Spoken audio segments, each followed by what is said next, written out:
The man kneeling at the small grave in Elmwood Cemetery looked like every parent's nightmare. 6 feet 3 inches tall, covered in Hell's Angels patches, sobbing into his tattooed hands. But the teenage girl watching him from behind an oak tree knew something impossible. His son wasn't dead. For 3 days, Lila Brooks had been sneaking food to an 8-year-old boy hiding in Detroit's abandoned Packard plant. A boy who kept whispering a name that matched the gravestone 20 feet away. The date on that grave said, Theo Grant Reynolds died 6 days ago. The boy Lila found with rope burns on his wrists and his feet wrapped in plastic bags. He'd been alive 3 days ago. In the next 18 minutes, one homeless girl's whispered confession would expose a trafficking ring operating inside Detroit's emergency services and mobilize 220 bikers who were about to prove that sometimes justice doesn't carry a badge. It carries a Spider-Man toy and the truth nobody wanted to hear. Hit subscribe and drop a comment telling us where you're from, because this story will change how you see the people society overlooks. Now, let me tell you how Lila Brooks saved a boy who was buried alive by the system. Sir, he's behind the factory. He's alive. He's been waiting for you. The words hung in the freezing January air between Lila Brooks and the massive man kneeling at the grave. Her voice barely carried over the wind whistling through bare cemetery trees. 19 degrees Fahrenheit, snow crunching under her worn boots, the right sole flapping with every step, making that distinctive sound, tap scrape, tap scrape. She'd been watching him for almost 2 hours, watching this giant of a man, 6 feet 3 inches, covered in tattoos and leather patches that read Hell's Angels and Sergeant at Arms, cry like a broken child at a small grave marker. She'd almost left 3 times. Her fingers were numb, even inside her fingerless gloves, tucked deep into the sleeves of her oversized donated coat. The holes in both pockets let the cold straight through to her ribs. But she'd made a promise to a little boy who'd given her his only treasure, a small plastic Spider-Man figure, and whispered, "Show Daddy, he'll know it's me." Now, you might be thinking a 15-year-old homeless girl approaches a Hell's Angel at a cemetery and nothing good comes from that. That's not the story you expected, is it? But Lila wasn't thinking about stereotypes. She was thinking about Theo's face 3 days ago when she'd found him in that maintenance closet. His lips blue from cold, his small body shaking so hard the newspapers he'd buried himself under rustled like autumn leaves. The man's head snapped up. His face was wet with tears, eyes red and swollen. For 3 seconds, Lila counted them the way her father had taught her to count through fear. He just stared at her. Then his expression shifted to something darker. "Get lost, kid." His voice was rough gravel, dismissive. He turned back to the grave.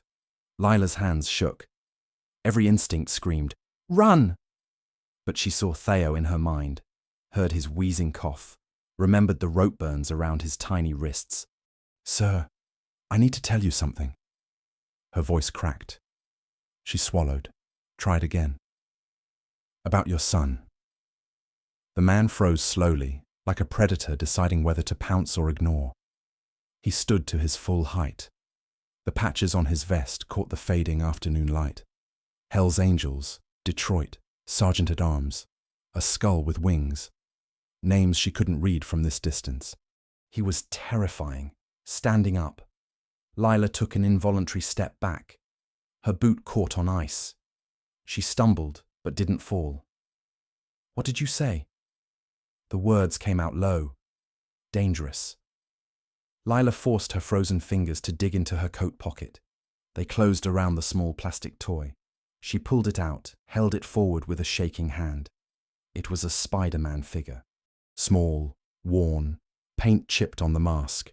One leg slightly bent from years of play. "Your son Theo," Lila whispered. "He gave me this. Said to show you. Said you'd know it was real." The man stared at the toy. His face went white. Actually white, like blood had drained from his skin in an instant. His massive hand, scarred knuckles, faded tattoos between the fingers, reached out, then stopped halfway, trembling. "Where did you get that?" His voice was barely audible now. "Behind the Packard plant." The words tumbled out of Lila now, urgent, desperate. There's a broken window that leads to a sub-basement. There's a little boy there. He's 8 years old. He's been hiding for 2 weeks. He's sick and freezing, and he won't leave because he thinks you don't want him anymore. The man stumbled backward. His hand found a stone bench near the grave. He sat hard, like his legs had given out. The Spider-Man figure fell from Lila's hand into his palm. He held it like it might shatter. "This isn't possible." But even as he said it, Lila saw something in his eyes. Not just disbelief, but recognition, horror, hope. "He has rope burns on his wrists," Lila continued, her voice stronger now. "Cigarette burns on his arm. His fingers are broken. They healed wrong. He's so skinny, I can see his ribs through 3 layers of clothes. He sleeps in Spider-Man pajamas. He has a birthmark on his neck shaped like Michigan." The man's breathing changed. Sharp, shallow gasps. His free hand came up to his face, covering his mouth. "He knows your address," Lila said. 847 Maple Street. He knows your phone number. He recited all 10 digits to me. He calls for you in his sleep. "Daddy, I'm cold. Daddy, find me." He thinks you don't want him because the bad people showed him a newspaper that said he died. Theo. The word broke coming out of the man's mouth. "That's Theo. Every detail. The birthmark, the way he memorizes things. But Theo is dead. We buried him. I saw the photos. His voice fractured completely. "I held his funeral. He told me about the accident," Lila said, words coming faster now. 6 months ago, right? "He said the ambulance man gave him a shot and everything went dark. When he woke up, he was in a basement with other kids. They told him you didn't want him, that you moved on. They hurt him when he wouldn't stop asking for you. He escaped on New Year's Day, but he's too scared to go to police because they said they'd kill you if he told anyone." The man was shaking now. This massive biker shaking like a leaf. "He's been eating rats to survive," Lila whispered. "He's coughing so hard I think his ribs are broken. He's dying, sir. He's dying waiting for you to find him." For 5 seconds, nothing moved. The man sat on the bench, the toy Spider-Man clutched in his fist, tears streaming down his face. The wind picked up, sending snow devils swirling across the cemetery grounds. Then he surged to his feet, grabbed Lila by both shoulders. She flinched, but he was gentle despite the urgency. "Where exactly? Where?" "Packard Plant, East Side, Building 3. Lila's voice came out steady now. She'd practiced this, rehearsed it in her head during the 2-hour walk here. "There's a steam tunnel entrance with a broken fence. Follow the tunnel to the sub-basement. Turn left at the junction. 3rd door. It's blocked with debris, but there's a gap at the bottom. He's in the maintenance closet behind that door." The man released her, pulled out a phone with hands that shook so badly he almost dropped it, dialed, put it to his ear. "Viper." His voice was command now, urgent but controlled. "I need every brother we've got. Full patch, prospects, hangarounds, everyone. Packard Plant, East Side, now." A pause. Lila could hear a voice on the other end questioning. "Viper, listen to me." The man's voice cracked again. "My son might be alive. I know how it sounds. I know. But I'm looking at his Spider-Man right now. The one that was supposed to be buried with him. And this girl is telling me things only Theo would know. We need everyone. We need them now. Please." Another pause, shorter this time.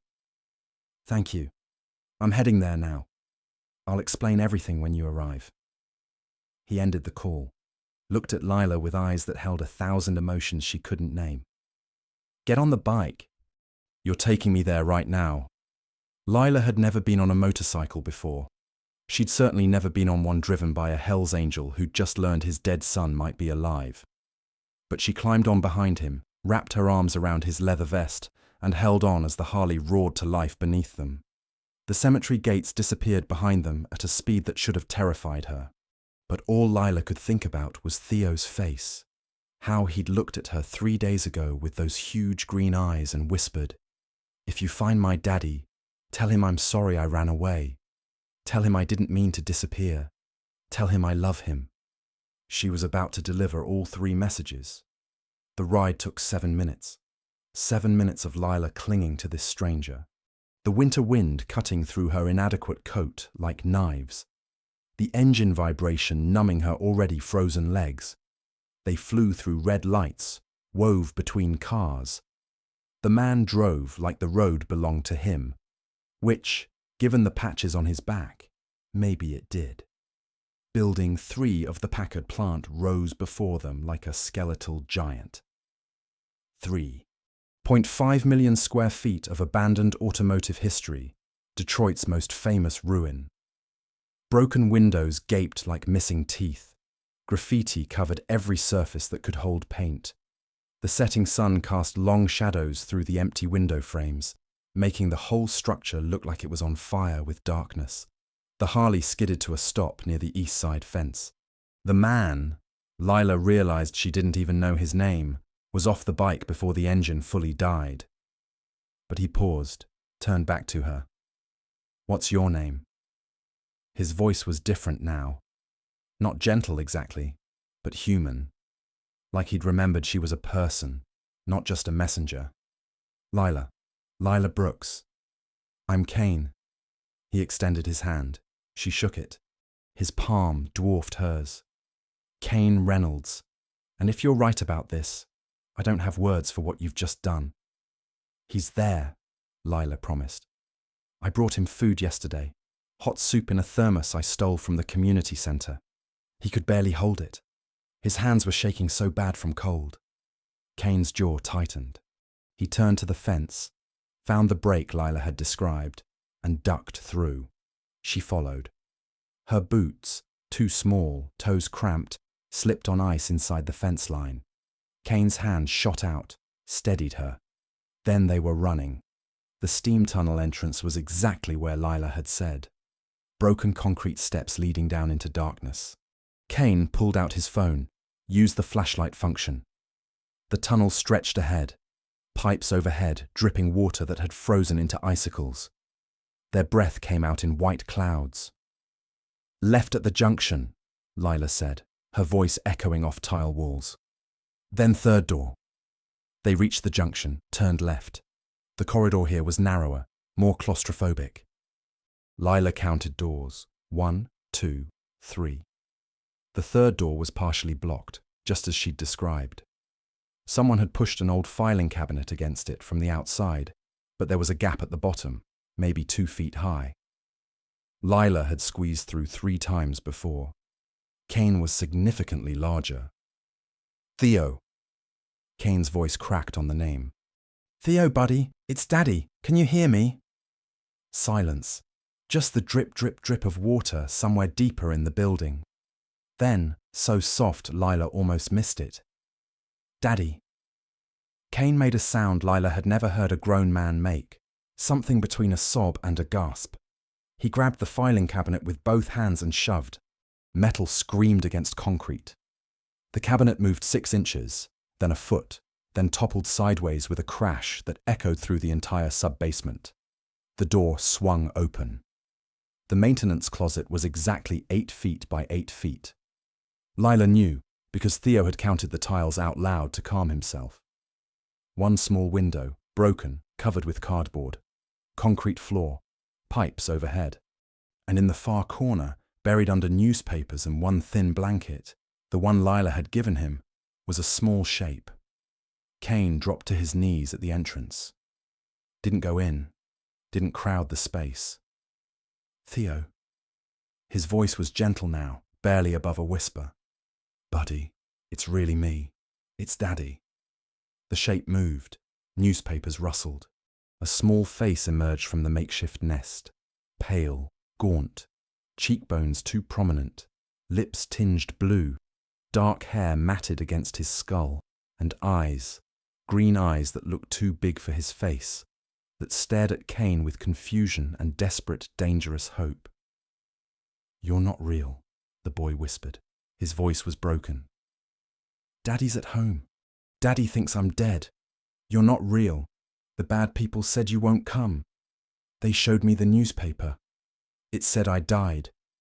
Kane pulled off his leather vest, the one with all his patches, his identity, his rank, held it out toward the boy. "Theo Grant Reynolds," Kane said, voice steady now despite the tears streaming down his face. "Born May 14th, 2015. You love Spider-Man. You hate broccoli, but you'll eat it if I cover it in cheese sauce. Your favorite song is Thunder by Imagine Dragons. You can count to 100 in Spanish because Mommy taught you.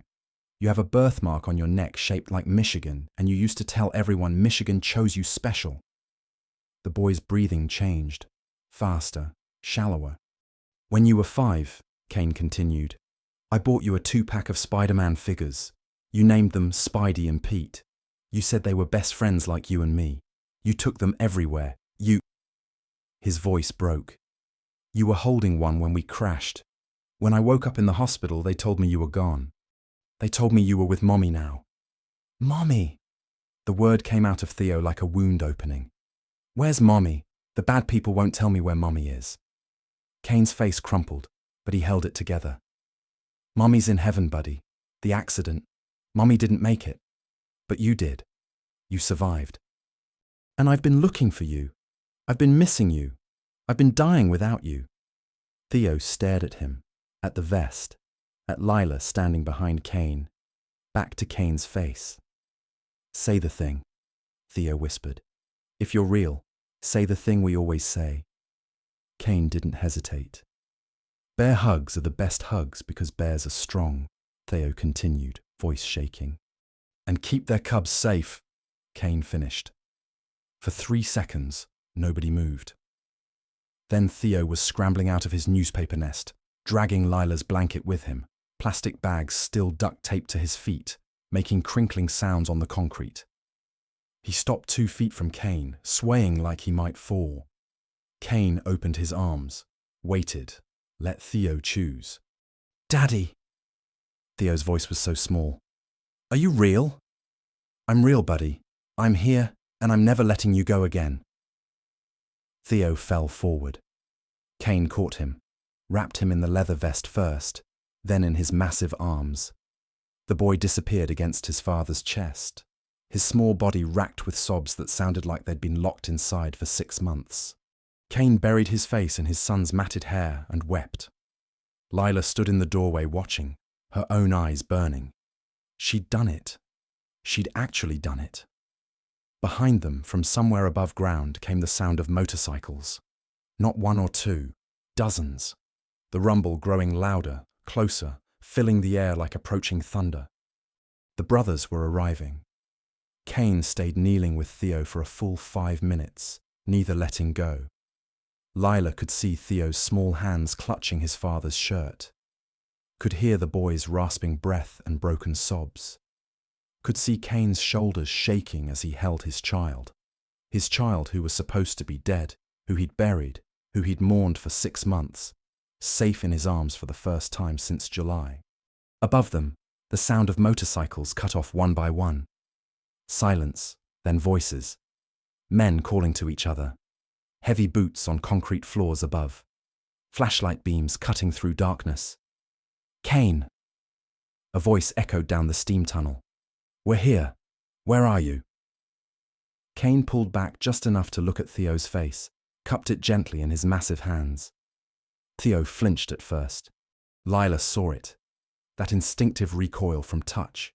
6 months of abuse didn't disappear in 5 minutes, but Kane kept his movements slow, gentle, waiting for permission. "Theo, buddy, a lot of my friends are here. They're here to help keep you safe. They're going to make sure the bad people never touch you again. Is that okay?" Theo's eyes went wide with fear. "There's lots of them." "About 200 by the time everyone shows up," Kane said gently. "But they're good guys, every single one. They're my brothers, my family, and now they're your family too, your protectors. 200. Theo's voice cracked. That's a lot. That's how much you matter, buddy. That's how much we protect our own." Footsteps echoed closer in the tunnel. Flashlight beams appeared. Then men. Big men in leather vests, faces hard and scarred, looking exactly like what they were. outlaw bikers. But when they saw Theo, this tiny broken child wrapped in his father's vest, plastic bags on his feet, barely able to stand, every single one of them stopped. Lila watched their expressions shift, saw hardness become gentleness in real time. The first man to reach them was older, maybe 60, grey beard down to his chest, patches that read, President and Viper. Jesus Christ, Kane. His voice was rough with emotion. This is my son. Kane's voice was fierce, protective. This is Theo, and someone's going to pay for what they did to him. Viper knelt slowly, putting himself at Theo's eye level. Hey there, Theo. I'm Brock, but everyone calls me Viper. I've known your daddy for 15 years. We're going to get you somewhere warm and safe, okay? Somewhere the bad people can't reach. Theo looked at his father.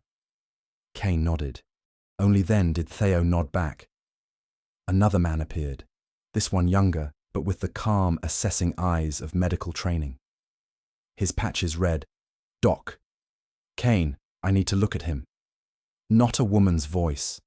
That came from behind him. Lila blinked as a woman in her 50s pushed through the crowd of men, her patches reading Sergeant-at-Arms and Doc Elena. I'm a former ER nurse, Doc Elena said, her voice gentle but professional.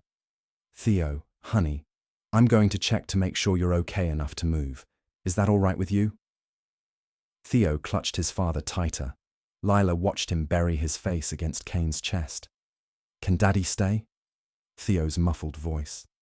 Daddy's not going anywhere, Kane promised. He's going to hold you the whole time. Doc Elena nodded.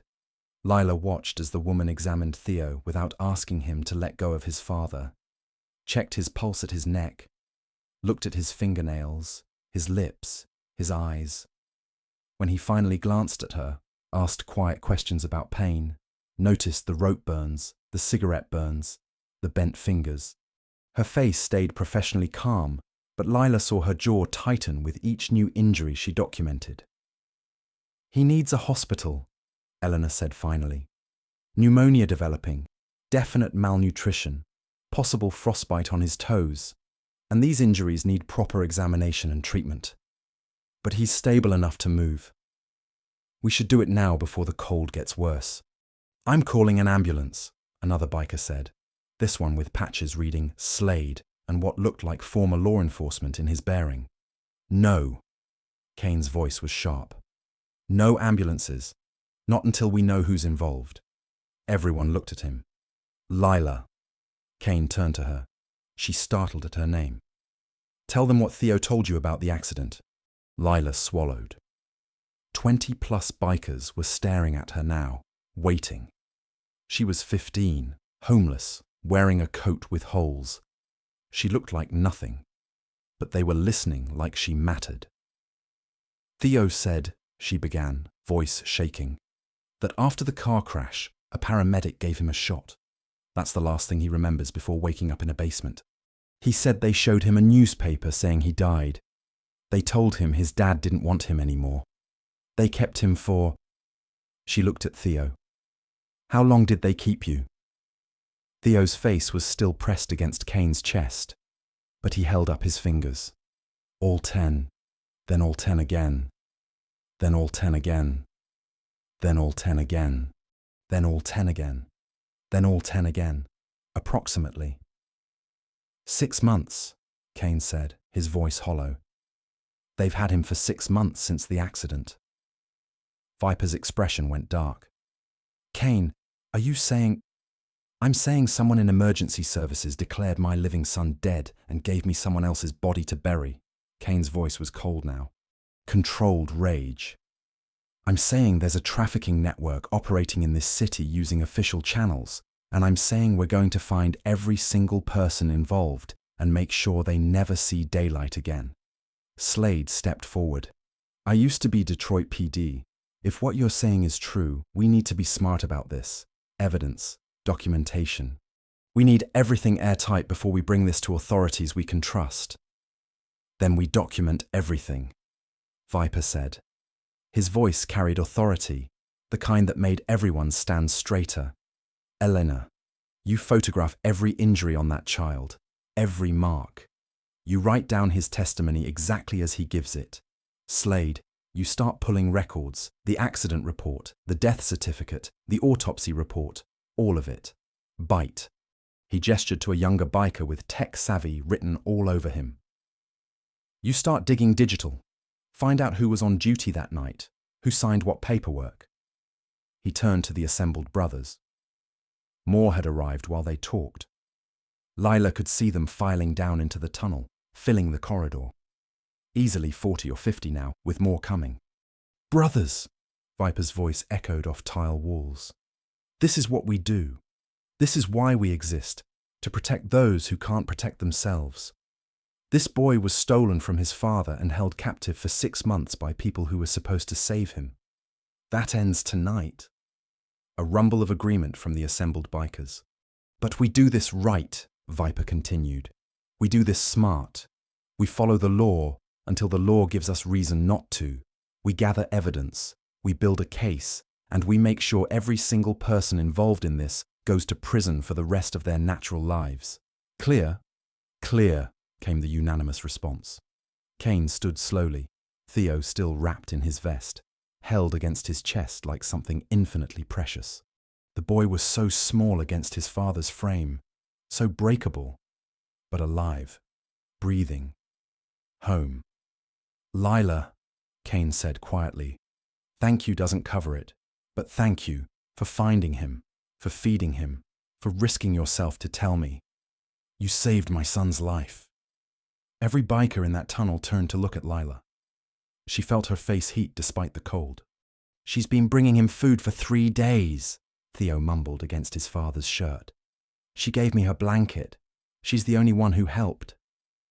Viper studied Lila for a long moment, took in her oversized coat with holes, her 2 small boots, her gaunt face and chapped lips.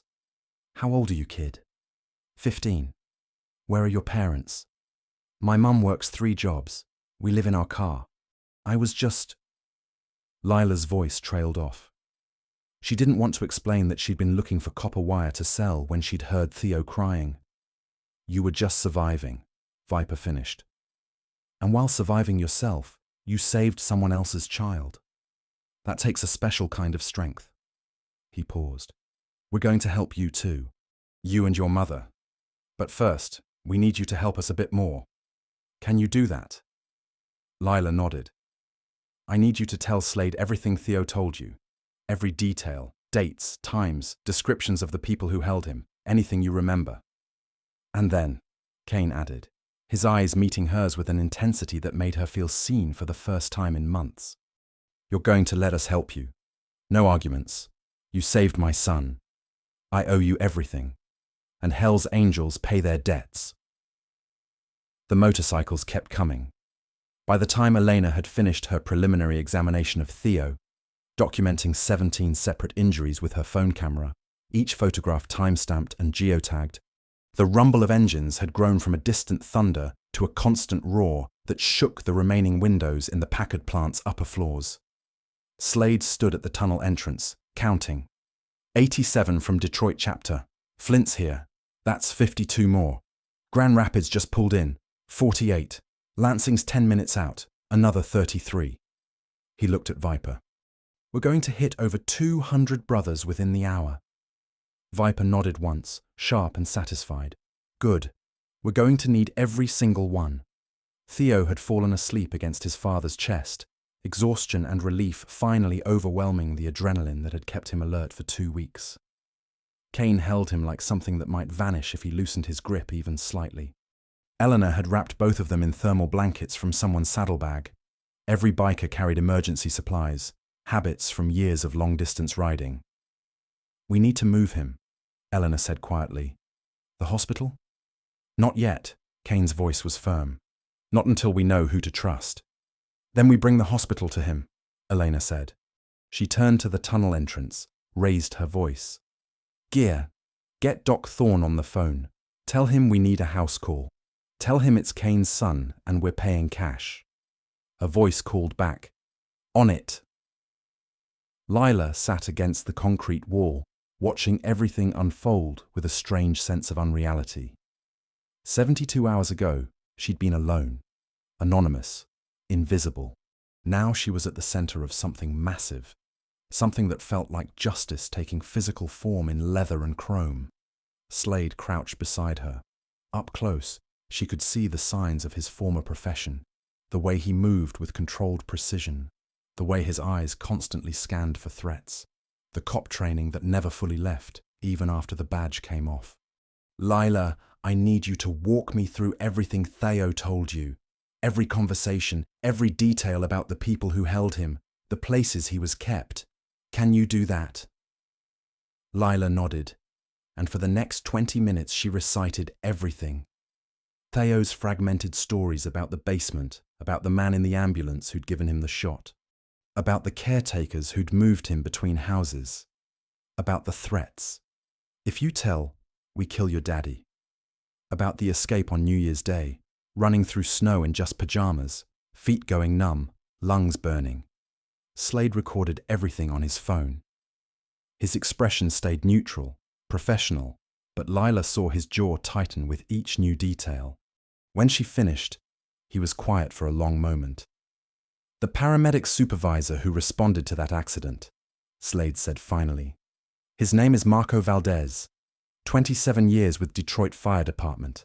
Multiple commendations. Respected. Trusted." He paused. "And if what Theo is saying is true, he's been using that trust to traffic children for over a decade." "Can you prove it?"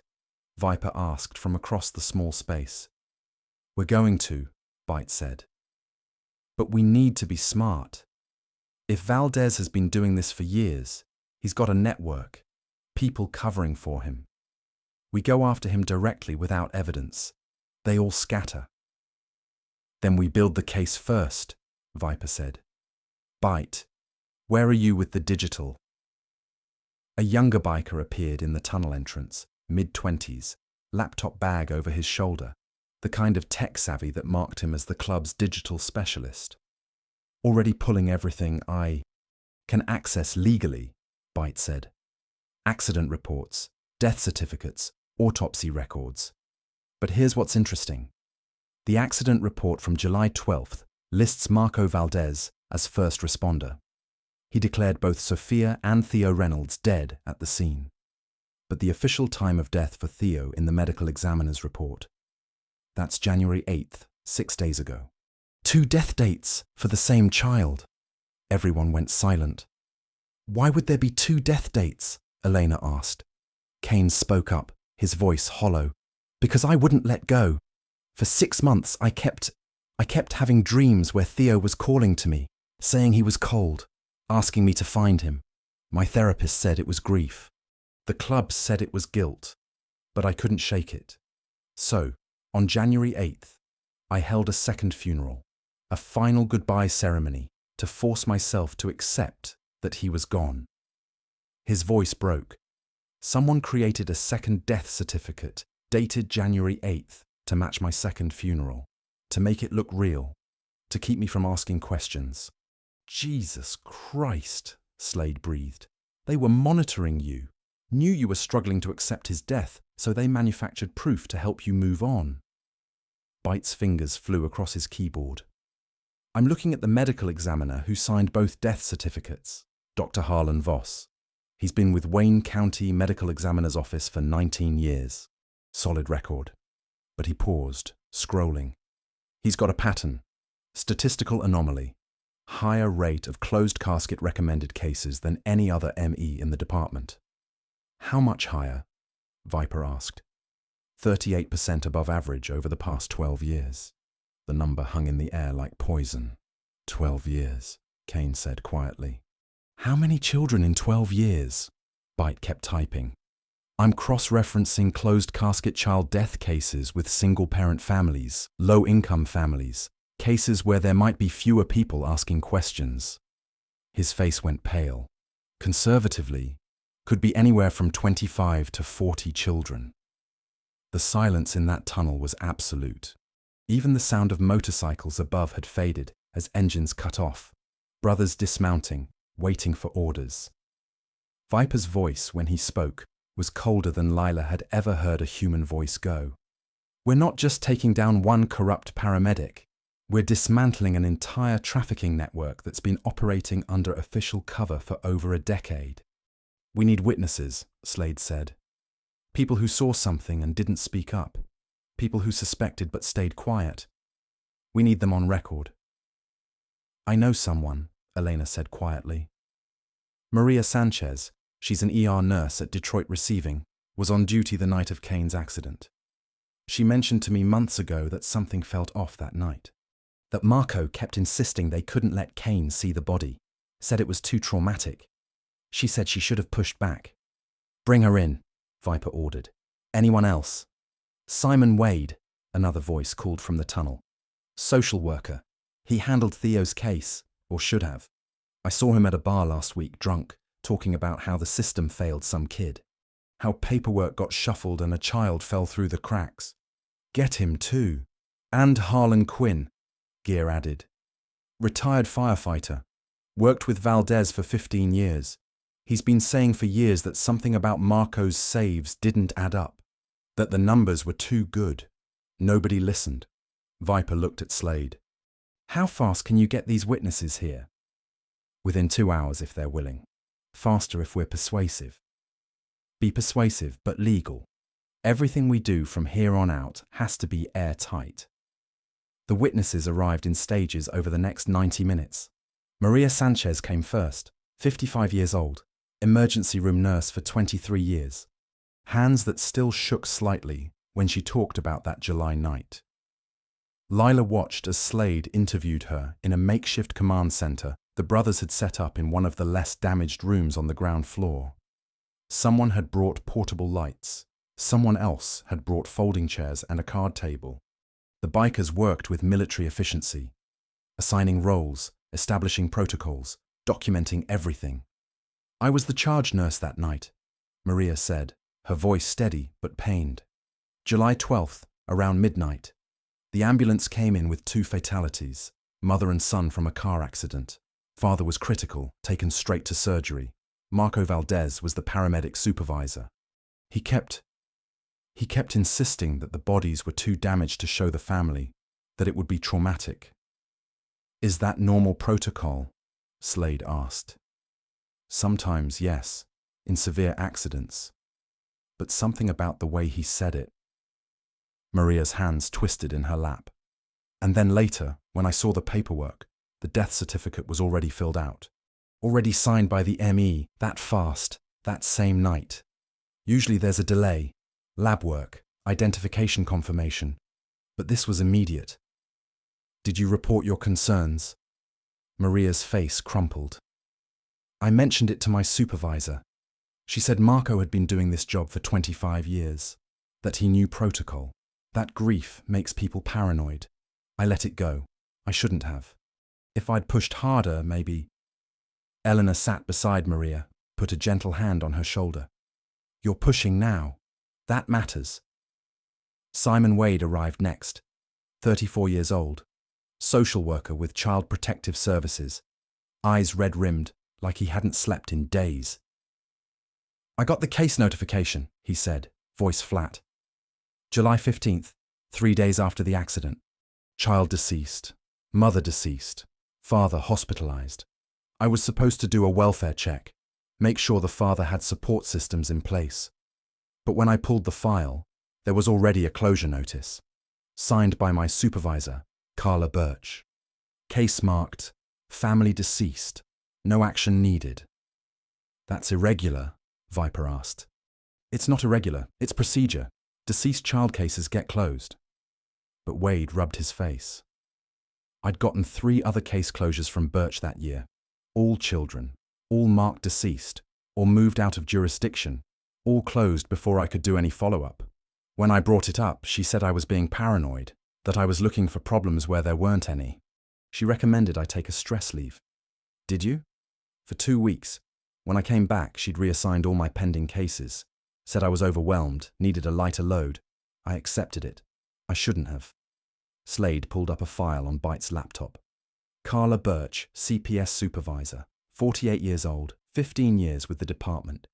She bought a $650,000 house in Birmingham 3 years ago on a salary of $58,000 per year. Wade's face went white. Jesus. She's part of it. She's part of it. Slade confirmed. Harlan Quinn was the last to arrive.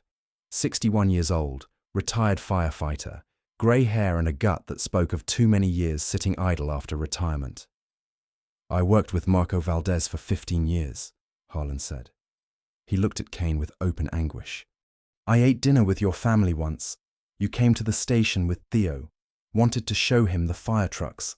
He was maybe 5 years old, kept asking if he could slide down the pole. His voice broke. I worked next to the man who stole your son for 15 years, and I never saw it. What made you suspicious? Viper asked gently. The numbers. Marco's save rate was extraordinary, highest in the department. But his fatality declarations were also high, specifically with children. Not high enough to raise flags in the system, but high enough that I noticed. And every time it was closed casket. Every single time. When I mentioned it to the captain, he said, Marco just got the worst calls. Bad luck. Coincidence? Harlan looked down at his hands. I stopped asking questions. I'm part of the reason this kept happening.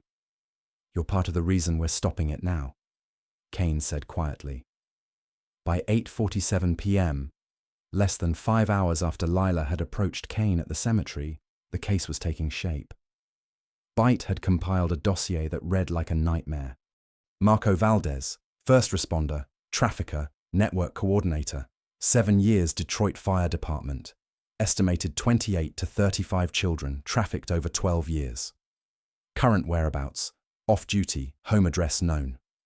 Dr. Harlan Voss, medical examiner, falsified records, $340,000 gambling debt verified through cross-reference casino records, 38% higher closed casket rate than departmental average, death certificates signed within hours instead of standard 24 to 48 hour time frame. Carla Birch, CPS supervisor, blocked investigations. $650,000 home on $58,000 salary. Mortgage records pulled. Pattern of premature case closures matching Valdez's fatality declarations. 47 cases closed without standard welfare checks over 8-year period. Officer Trent Knox, Detroit PD, evidence tampering. 3 excessive force complaints, all dismissed. Partner to accident reports filed by Valdez. Lost evidence in 12 cases over 6 years. We need to take this to the FBI, Slade said. This is federal. Trafficking, conspiracy, corruption at multiple levels. Agreed, Viper said. But first, we secure Theo's testimony. Doc Thorne's on his way. He'll examine Theo, document everything medically. Elena's photographs are time-stamped and geotagged. Witness statements are recorded. We hand this to the feds as a complete package. What about Valdez? Kane's voice was dangerous. He's out there right now, free. While my son, he won't be free for long, Viper promised. Bite looked up from his laptop. I've been monitoring police scanners. A PB just went out for Marco Valdez. Federal warrant. FBI is already moving. How? Lila asked, the first word she'd spoken in an hour. Slade smiled grimly. Because I used to be Detroit PD, I still know who's clean. Made a call to an old friend who made it to the FBI. Sent him everything we compiled. He moved fast. The room went quiet, waiting. Then Bite's police scanner crackled to life. Unit 17, suspect in custody, 2847 Riverside Drive. Marco Valdez detained without incident. Without incident, that was the key phrase. No violence, no chase. Justice moving with quiet efficiency. Where was he? Viper asked. Bite pulled up the location, listened to scanner chatter. His expression shifted to something like disgust. His house. He was in his garage working on his truck. They said he looked confused when they showed up. Asked what this was about. Like he had no idea. Like trafficking children for 12 years was just normal. Kane made a sound low in his throat. Elena put a hand on his arm, steadying. Voss and Birch? Slade asked. Voss at his office, arrested during evening shift. Birch at her home. Bite paused. Knox is in the wind. Someone must have tipped him. He won't get far, Viper said. Not with every biker in Michigan looking for a dirty cop. The FBI arrived at the Packard plant at 9:15 p.m. 3 agents, including Slade's contact. A woman in her 40s named Agent Kira Lang, 20 years with the Bureau, specializing in trafficking cases. She took one look at the 200 bikers surrounding the building, the organized command center, the documented evidence, and Theo sleeping in his father's arms, and said simply, "You've done our job for us." "We did our job," Viper corrected. "Our job is protecting our own. Your job is making sure they stay in prison." Agent Lang nodded. "They will.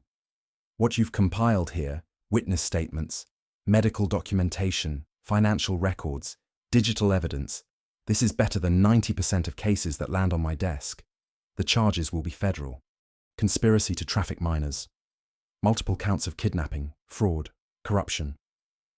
Voss and Birch are looking at 20 to life. Valdez." She paused. "Valdez is looking at multiple life sentences." "There are other children," Kane said quietly. Theo stirred against his chest but didn't wake. Theo said there were other kids in that basement. He said they got moved. Sold. "Where are they?" "That's what we're going to find out," Lang promised. "With Theo's testimony and the evidence you've gathered, we can start dismantling the entire network. Find the other victims. Bring them home." She looked at the assembled bikers. "I know what people think when they see this many Hells Angels in one place. They think violence, chaos, crime. But what I'm seeing here is a brotherhood that moved heaven and earth to save one child and expose a system that failed him. That's not crime. That's justice." Viper nodded once. "We know what we are. We don't need permission to protect our own." "You have my respect," Lang said, "and my word that we'll handle this right." The room went silent. Then Viper turned to the assembled brothers, over 180 of them now, filling every available space in the ground floor. "Brothers," his voice carried, "all in favor of turning this case over to federal authorities and trusting them to see justice through." For exactly 4 seconds, nothing. Just the distant sound of traffic on I-94, and the ticking of someone's watch, and the collective breath of 180 men waiting to vote on whether justice would be served through the system or outside it. Then one by one, every hand went up. Not a moment's hesitation, not a single dissenting voice. 180 men voting unanimously to trust the system they'd spent lifetimes distrusting, because a father and his son deserved the protection of law, not the chaos of revenge. "Unanimous," Viper said. "Agent Lang, he's yours. But we're not leaving. Not until Theo is safe in a hospital. Not until we know for certain the people who did this can't reach him." "Fair enough," Lang said. "And for what it's worth, I'm glad you're staying." Dr. Elias Thorne arrived at 9:45 p.m. with a medical bag that looked like it had seen 3 decades of house calls. He was 72 years old, semi-retired, and had been the Hells Angels' unofficial doctor for 20 years. He'd stitched knife wounds in clubhouse back rooms and delivered babies in motorcycle sidecars. But when he saw Theo, this tiny, broken child wrapped in his father's leather vest, his weathered face softened in a way Lila had never seen a doctor's face soften. "Hello, Theo," Dr. Thorne said gently, kneeling beside Kane. "Your daddy tells me you've been very brave. I'm going to make sure you're healthy enough to go home. Is that okay?" Theo nodded against his father's chest. He hadn't let go of Kane for over 3 hours. The examination took 45 minutes. Dr. Thorne worked slowly, explaining each step, asking permission before touching, letting Theo maintain contact with his father the entire time. Elena assisted, her nursing training evident in the way she anticipated what was needed before Dr. Thorne asked. When he finished, Dr. Thorne pulled Kane aside. Not far. Theo could still see his father, but far enough for privacy. Pneumonia in both lungs, early stage but developing. Severe malnutrition. He's lost approximately 20 pounds. Frostbite damage to toes, non-critical but will require monitoring. The broken fingers healed incorrectly. Will need surgical correction. Rope burns are infected. Cigarette burns are scarred permanently. Dr. Thorne's voice was clinical, but his eyes were furious. He needs a hospital. Intravenous antibiotics, nutrition support, proper imaging to check for internal injuries. I can stabilize him here, but he needs more than I can provide. Children's hospital? Kane asked. Children's hospital, Dr. Thorne confirmed. I'll call ahead. Make sure they know to expect him. Make sure the right people are waiting. Agent Lang stepped forward. We'll have federal protection. No one gets near him without authorization. And 200 bikers, Viper added. We'll establish a rotation. Someone from the club outside his hospital room 24 hours a day until you tell us it's safe. Dr. Thorne smiled slightly. That might be the most secure pediatric patient in Michigan history. The ambulance that came for Theo was driven by paramedics Lang personally vetted. Kane rode with his son, refusing to be separated. Viper, Elena, and Slade followed on their bikes, and behind them, in a formation that would later be described by local news as unprecedented, rode 87 Hells Angels. The convoy moved through Detroit's east side like a protective wall. Cars pulled over. People stopped on sidewalks to watch. By the time they reached Children's Hospital, the parking lot was surrounded by motorcycles, brothers dismounting in organized rows, taking up positions at every entrance. Lila watched from the back of Gear's bike. He'd offered her a ride, said she deserved to see this through. She'd never felt so safe in her entire life. Inside, Theo was admitted immediately, private room on the pediatric floor, federal agents at the elevator, Hell's Angels at the door, nurses who'd been briefed on exactly what this child had endured, and who treated him with a gentleness that made Lila's throat tight. Kane never left his side. Sat in a chair pulled up to the hospital bed, holding Theo's hand even when his son finally fell into real sleep. The kind of sleep that comes when your body knows it's safe, when exhaustion can finally claim you without fear. The logistics unfolded over the next 3 days with the same efficiency the brothers had shown at the Packard plant. Gear, the mechanic who ran the club's legitimate garage, personally delivered Kane's belongings to the hospital. Clothes, toiletries, Theo's teddy bear from Kane's apartment, the twin Spider-Man figure that had been on Kane's keychain for 6 months. When Theo woke up and saw both Spider-Man figures reunited on his bedside table, he cried. Not the broken sobs from the factory, but something gentler. Relief, healing, home.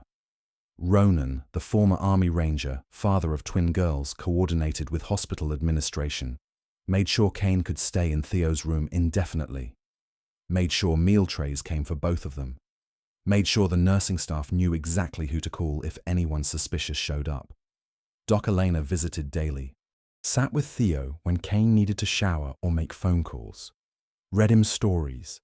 Taught him breathing exercises for when the nightmares came. Because they would come, she explained gently, and that was normal, and they'd face them together. Slade worked with Agent Lang and Detroit PD's internal affairs. Built timelines, cross-referenced cases, found 6 more children over the past 12 years who'd been declared dead in similar circumstances. Closed casket, rushed identification, families too traumatized to push back. Federal investigators were now searching for those children. 2 had already been located in other states, alive, recovered from adoptive families who'd had no idea they were purchasing trafficked children. Byte set up a secure laptop in Theo's hospital room. Let him play games when he felt strong enough. Taught him basic coding. Because smart kids like you need to keep their brains busy, Byte said with a wink. Theo smiled, first real smile Lila had seen. And Lila. Lila was told she wasn't leaving either. Viper found her on the 3rd day sitting in the hospital cafeteria with a cup of free coffee she'd been nursing for an hour, trying to figure out where to go next. Her mother's car was parked 3 blocks away. Her mother was at work. The community center didn't open for 2 more hours. Kid, Viper said, sliding into the chair across from her. We need to talk about you. Lila tensed. I should go. I don't want to be in the way. You're not in the way. You're family now. You saved one of ours. That makes you one of ours. He paused. Kane told me about your situation. You and your mother living in a car. Her working 3 jobs. You dropped out of school to help her. Lila said nothing. Here's what's going to happen, Viper continued. The club has a fund, Brotherhood Emergency Fund for members' families in crisis. We're extending it to you.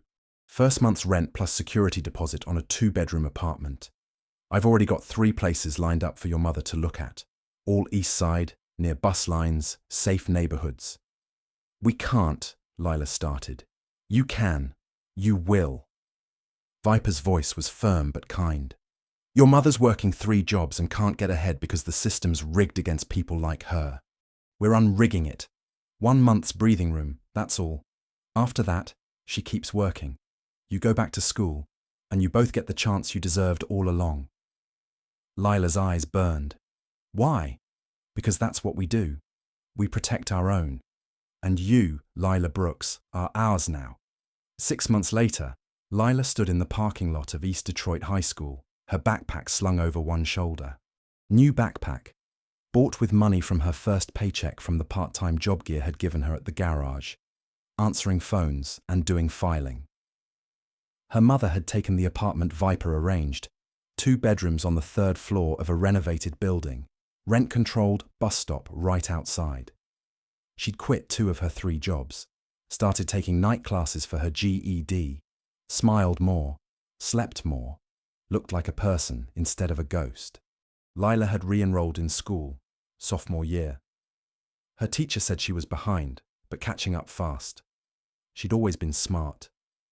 Hunger and homelessness hadn't changed that, just delayed it. She'd made honor roll her first semester back. The principal had called her mother. Her mother had cried. Today was different, though. Today was the day Theo came to visit. The Harley pulled up at exactly 3:15 p.m. Kane was punctual about pickups now, never wanted Theo waiting. Theo hopped off the back, removed his helmet, proper helmet now, child-size Spider-Man design, and ran toward Lila with the energy of a healthy 8-year-old. He'd gained back the 20 pounds, plus 5 more. His fingers had been surgically corrected, now worked perfectly. The scars remained, rope burns, cigarette burns, reminders of 6 months that would never fully fade. But they were healing, fading to white, becoming part of his story instead of the whole story. Lila! Theo crashed into her with a hug that nearly knocked her over. Guess what? I'm starting Little League. Dad signed me up. He's going to be the assistant coach. Lila laughed.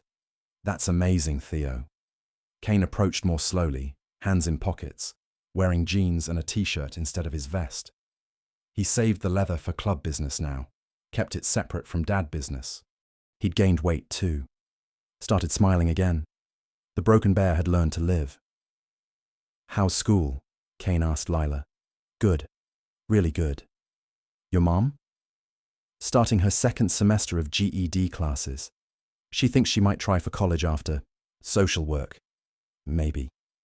Kane nodded slowly. The world could use more people like your mom. People who keep fighting even when the system's designed to make them fail. They stood there for a moment, the 3 of them, in a high school parking lot on a Tuesday afternoon in June. Sunlight warm on their faces, birds singing in the trees that lined the athletic fields, the sound of students laughing as they headed to after-school activities.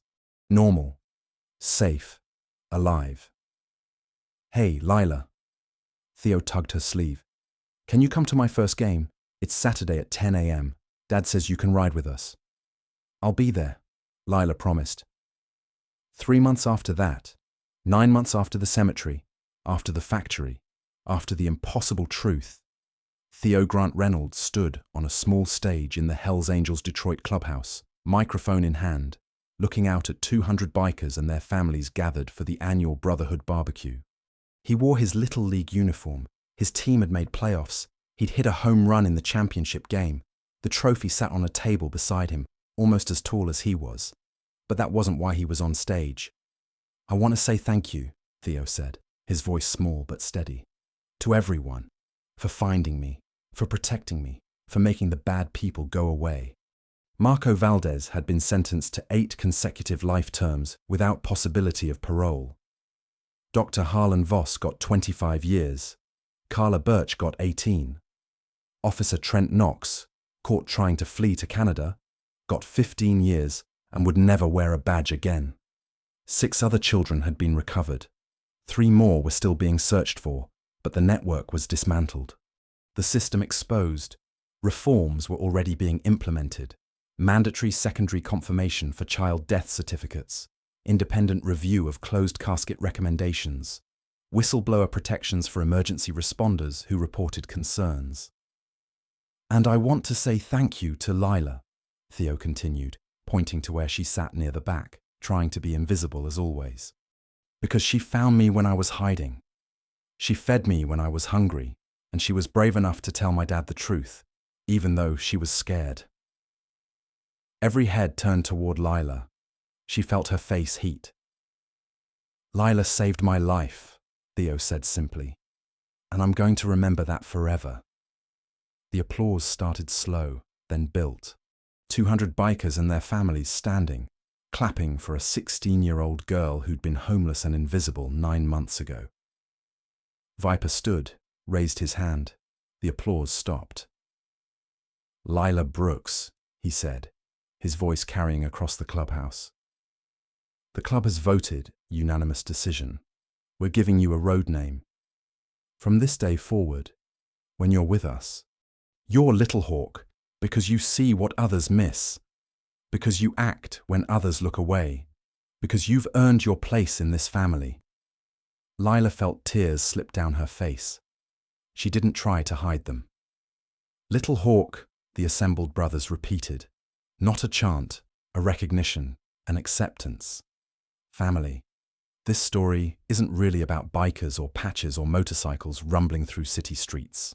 It's about a 15-year-old girl who had every reason to look away, who was fighting her own desperate battle for survival, who had nothing to give, choosing to act anyway, choosing to see another human being in need and refusing to let him die alone. It's about a father who never stopped listening to the voice that said something was wrong, even when everyone told him to move on, to heal, to accept, who held on to a plastic Spider-Man figure for 6 months because letting go felt like betrayal. It's about 200 men who could have chosen revenge and violence, but chose justice and patience instead, who understood that real strength isn't about how hard you can hit, it's about how much you can protect without destroying yourself in the process. There are Theos everywhere, children falling through cracks that shouldn't exist, children being hurt by people who are supposed to protect them, children being erased by systems that are designed to fail them. And there are Lilas everywhere, people barely surviving themselves who still find the courage to speak up when they see wrong, who risk what little they have to help someone who has even less. You don't need a leather vest to be a protector. You don't need a motorcycle or a patch or a brotherhood of 200. You just need to care enough to act. Pay attention. Listen when a child hesitates. Ask the uncomfortable questions. Call the right people. Make the noise that needs to be made. Stand in the gap between a victim and the system that's failing them. Be the person who doesn't look away.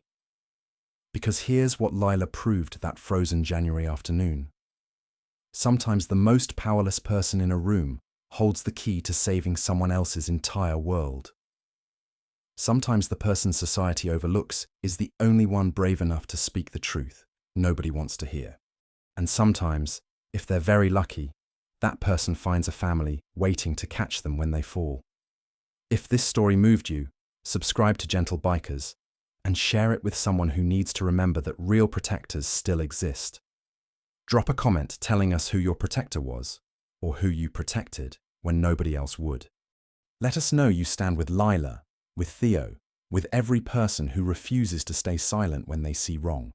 Because this world needs more Little Hawks. And maybe, just maybe, that person could be you. The sun set over Detroit on a warm September evening, turning the sky orange and pink. In a 2-bedroom apartment on the east side, Lila Brooks sat at a small desk doing homework. Her mother cooked dinner in the kitchen, humming along to the radio. The scent of spaghetti sauce filled the space. Lila's phone buzzed. Text from Theo. "Game tomorrow at 1 p.m. You coming?" She smiled. Typed back, "Wouldn't miss it." Through her window, she could hear the distant sound of motorcycles. The brothers on their evening ride, protected, protecting, living the code they'd taught her. Stand up, speak out, never look away. Her plastic Spider-Man figure, the one Theo had given back to her after the reunion, saying, "You saved me. You keep Spidey," sat on the corner of her desk, paint-chipped, one leg bent, a symbol of impossible hope that turned out to be real. She picked it up, held it for a moment, then set it back down. Tomorrow, she'd go to Theo's game, sit with Kane, cheer too loud, feel like family. Tonight, she'd finish her homework, eat dinner with her mother, sleep in a real bed, in a warm room, in a safe place. And somewhere in Detroit, another child who needed help would hopefully find their own voice, their own protector, their own impossible salvation. Because Lila Brooks had proven something that cold January day. Miracles don't always come from heaven. Sometimes they come from a homeless girl with a plastic toy and the courage to speak 6 impossible words. "He's alive. He's been waiting for you.